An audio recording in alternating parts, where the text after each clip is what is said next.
Imagine this, your top rep, the one that's carrying the team right now, is quietly interviewing somewhere else and you don't even know anything about it. I've seen this more times than I can count. Founders and sales leaders were blindsided when they found out that their best sales rep was halfway out the door. Today, I'm going to be breaking down the real reason your best rep leaves and what you can do to stop it before it's too late. Here's the truth that most leaders don't want to admit. Your average rep will complain when they're unhappy.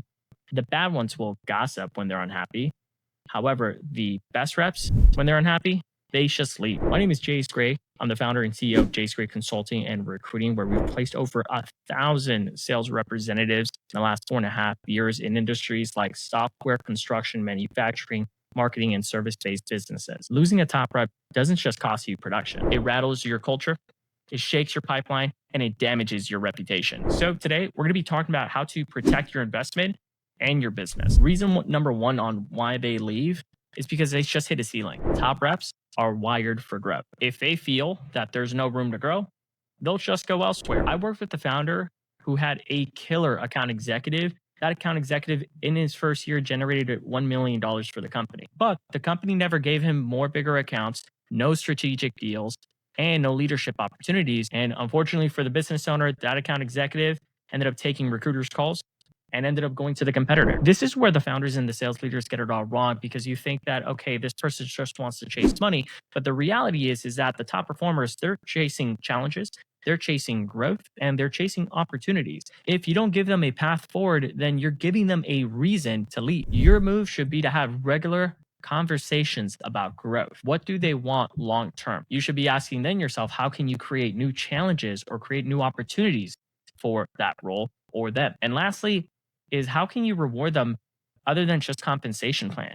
There's organizations that what they do is during, like, say, Christmas time of the year, they'll buy a cruise for a 7-day cruise for their top performing team or their top performing rep or their organization. They'll go ahead and buy them for a sports game, or they'll say, hey, let's go watch a baseball game or let's go watch a basketball game. And the team that wins is invited to that, all compensated. So you need to be thinking outside the box when it comes to figuring out a way to compensate them outside of just money. Reason number two that they leave is that they just don't feel recognized. And I'm not talking about trophies or Slack shoutouts, which from time to time, that is okay, but that's like minimal effort. Okay. That's like the minimal standard of what you should be doing. Top reps want meaningful recognition. You know, the type of recognition that makes a difference when they show up to work. I had a client whose top sales development representative was booking more meetings than the whole team combined, but the founder never called them out. Then when that rep left, they said, well, I felt like no one ever noticed that I was carrying the team. Recognition is not a nice to have, it's fuel for your top performers. Your move should be to get clarity.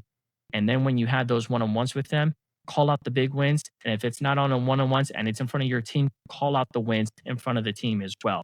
Everybody wants that recognition. You want to tie recognition into impact, not just to effort. Reason number three, they just don't trust leadership.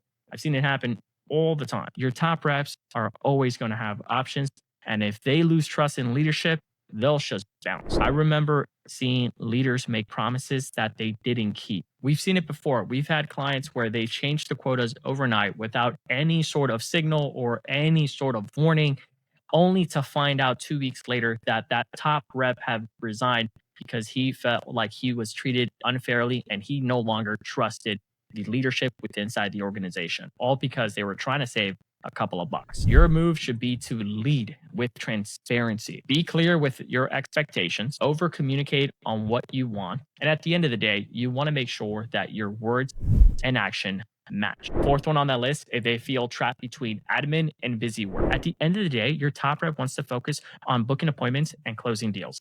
If they feel that they have to spend 50% of their time on updating the CRM or doing meaningless tasks that a VA can do, then they're going to walk out the door because they're going to feel overwhelmed with the nonsense that they're being given. I've seen it, okay? I've seen high performers leave organizations because they felt that 50% of the time they were focusing on admin and 50% of their time they were focusing on selling. Your move should be to audit your process, cut the admin fat off, and just have them focusing on booking appointments and closing deals. That's it. So there you go.